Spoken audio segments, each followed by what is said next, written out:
Okay guys, welcome back. This is part 2 of financial risk and required return. We ended with this slide right here talking about how to make a decision on which product to choose based off the variance and the standard deviation. So if you need to, go back and review. We did a couple calculations regarding standard deviation, variance, and expected rate of return with probabilities thrown in there. So if you have any questions, again, feel free to email me at any time.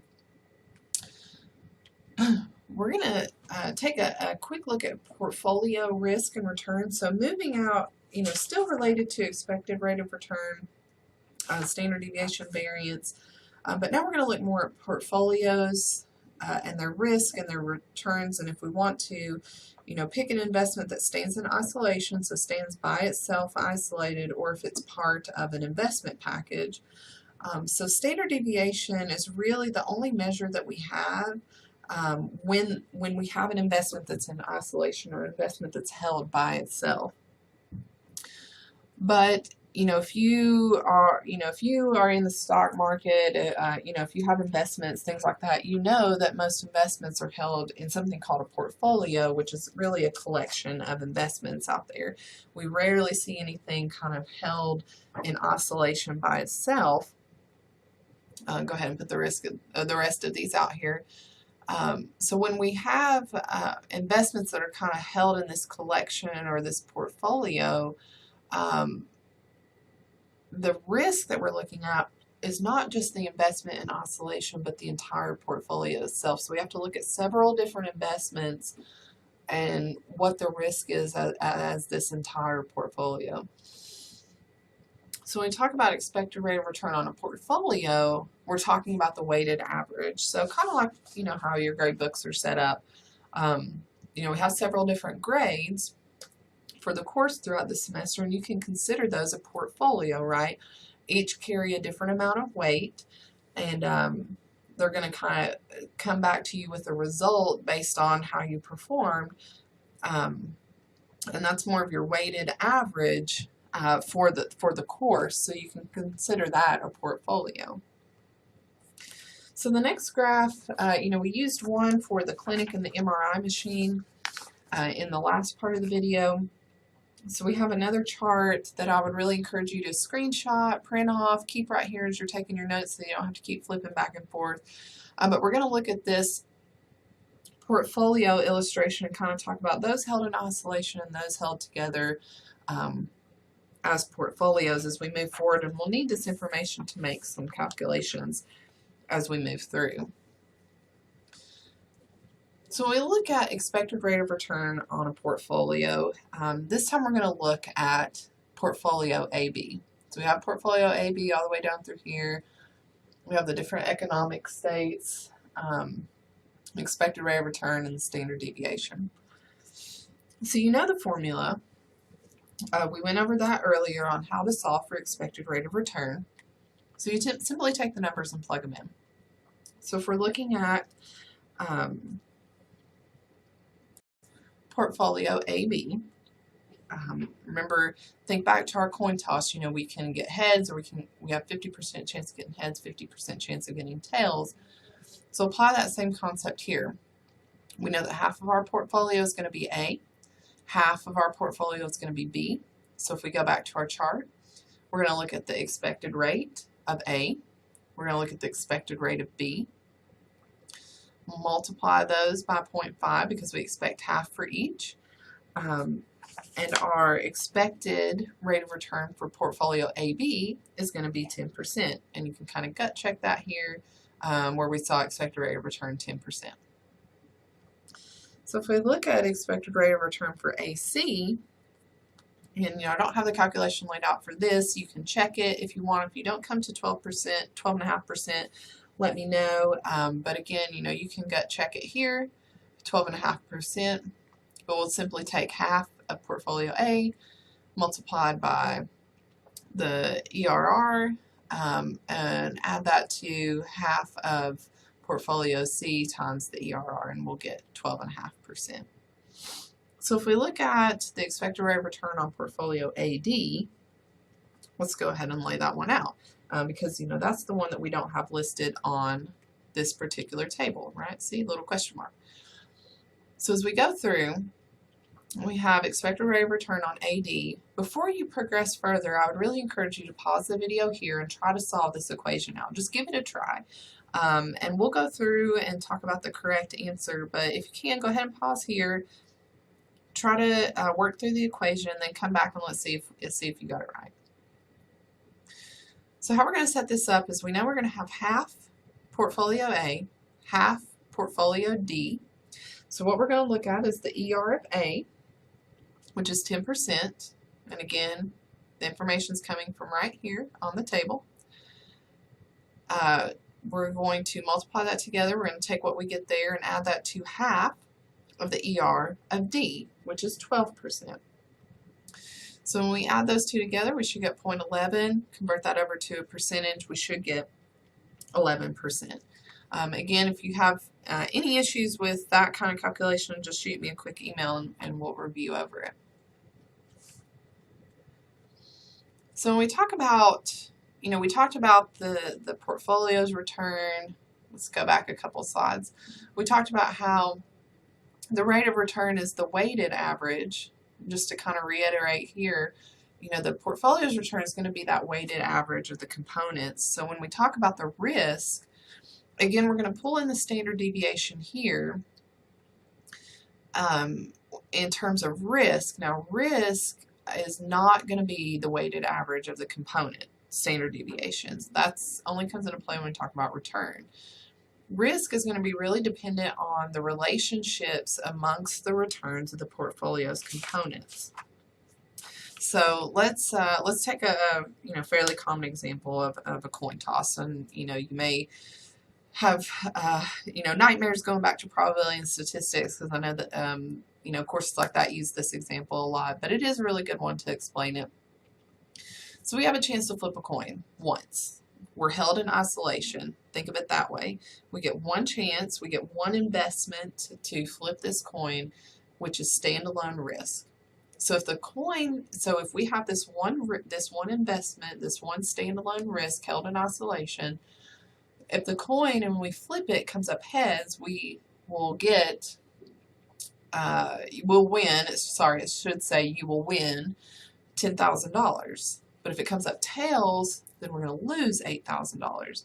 So most of us would kind of shy away from this, right? Because it's very risky. If I flip tails, I don't have $8,000 to give out.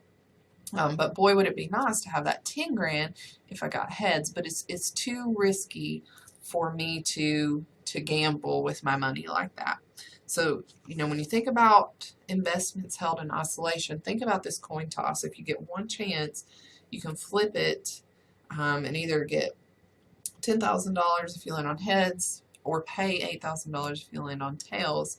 And so it's very, very, very risky when it's held in isolation. But now let's take that a little bit further. So we have the same coin, but now we kind of have a portfolio of investments together in terms of now we get to flip the coin multiple times. So we have 100 times that we can flip this coin out. For each time the coin comes up heads, we're going to get $100. And for each time it comes up tails, we're going to lose $80. So collectively, when we bring this 100 times we can flip the coin together, it's going to be less risky than if we were to just take this one chance to either win $10,000 or lose $8,000. We may come out better through this portfolio. So collectively, it's not as risky as the single flip. And that's what I want you to think about when you think in terms of portfolio. So each flip of the coin is going to be one investment, but each of those flips is going to be independent. It's not going to depend on what you flipped before.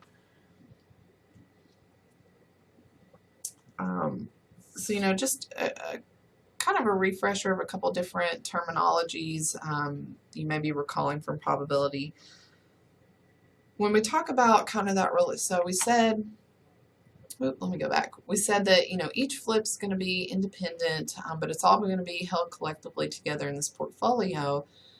And so we call that movement relationship kind of between these two variables the correlation, or how correlated are they. We measure that through the correlation coefficient, which is represented by the lowercase r. So if we have an r of a positive 1, we have a perfect positive correlation. So go back to your, let's see if it's on the next slide. So if we look at AC, we're going to see a perfect positive correlation. If you have a negative 1, we're going to have a perfect negative correlation, like we see in AB. We'll go over this in just a second with an example. And if you have an R of 0, we're going to have a 0 correlation. So pull out your chart again, and let's go over this. So we said portfolio AB. It's going to be perfectly negatively correlated. So when you start to look at it, look at A and B independently of each other. So independently, they're going to be a little more risky when they're held in isolation. So you can see, look at their standard deviation. A is going to be 11, B is going to be 11.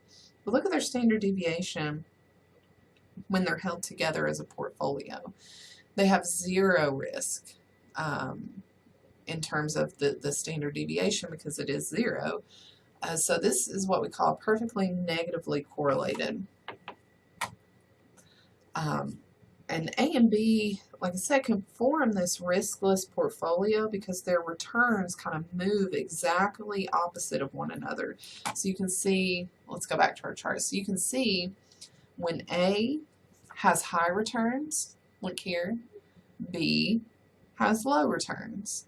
And it kind of moves back and forth. They move opposite each other as they move through these economic states. So A starts out at -10 in the very poor and works its way up to 30, where B starts out at 30 and very poor and works its way down to -10. So they move exactly opposite. So their losses kind of offset each other. So they come to a 0 risk. But now let's look at portfolio C, or excuse me, portfolio AC. So we set up our formula here. We have half is going to come from portfolio A at 11, half is going to come from portfolio C at 21.9, and so we're going to end up with 16.4%. And so we have no risk reduction here, and this is due to a couple reasons.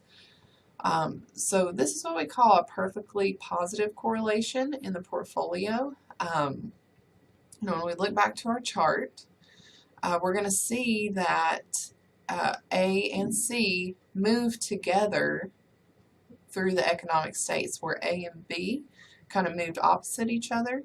A and C kind of move and are on track with each other, so that causes a couple little issues here.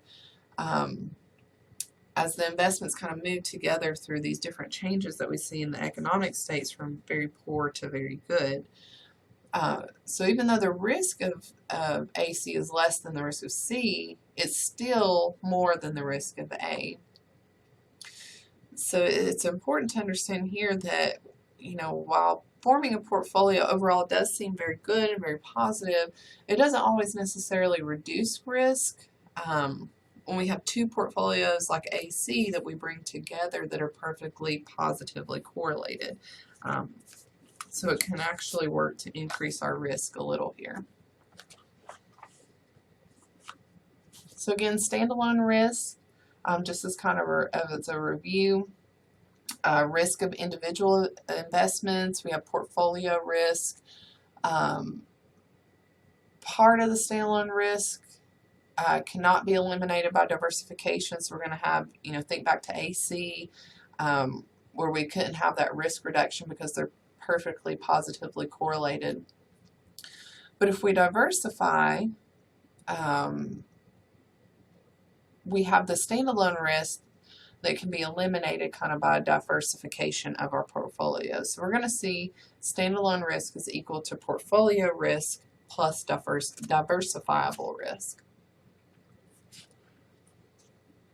So talking again more a little bit about portfolio risk.